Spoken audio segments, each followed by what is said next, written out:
အခုမြင်တွေ့နေတာကတော့လေးမျက်နှာမျိုးရဲ့အားကစားခန်းမဖြစ်ပါဗျ။အားကစားခန်းမကြီးကလည်းရေဝင်ရောက်လျက်ရှိတယ်ပေါ့ဗျာ။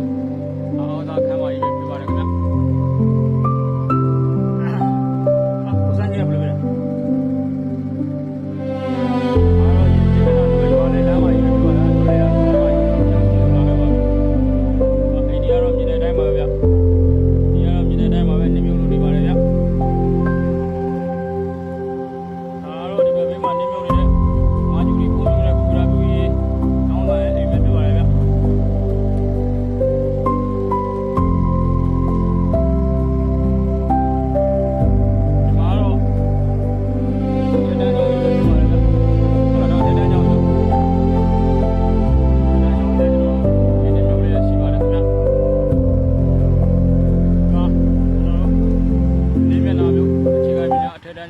ဖြစ်ပါတယ်ခင်ဗျ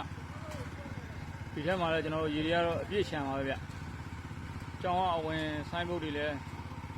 ပေါ်ရုံပဲရှိပါတယ်ခင်ဗျ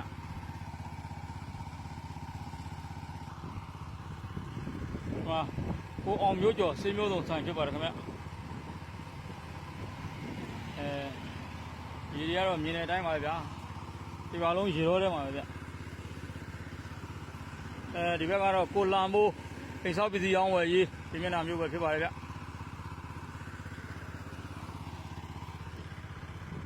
ဒီကောင်တော့ပန်းစပယ်ရွှေပရင်လုပ်ငန်းပေါ့ဗျာရွှေပရင်ကအိမ်ကြီးပဲဖြစ်ပါတယ်ဗျက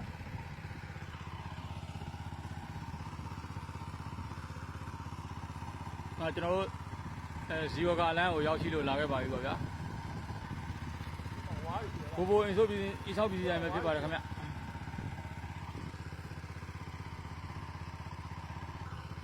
အားတော့လျက်စစ်စွာဝန်ကြီးဌာနရုံးဖြစ်ပါတယ်ဗျသူလည်းရေတော်ထဲမှာမြုပ်နေပါတယ်ဗျဒါ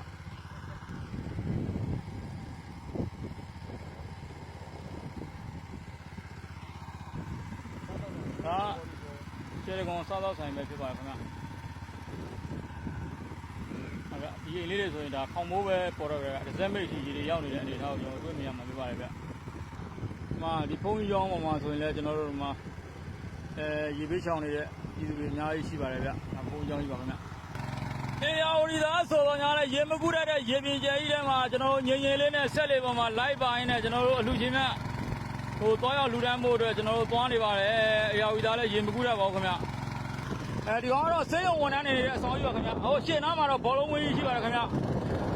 ကဲရေပြင်ကျယ်ကြီးမျိုးကျွန်တော်ဖြတ်ကူးရင်းနဲ့ကျွန်တော်တို့ဒီဝိဒုက္ခတဲ့အများရှိတဲ့နေရာကိုကျွန်တော်ခီးဆက်လက်နေခြင်းပဲဖြစ်ပါတယ်ခင်ဗျာကိုသိနေမြတ်ကျမ်းမှာချမ်းသာကြပါစေ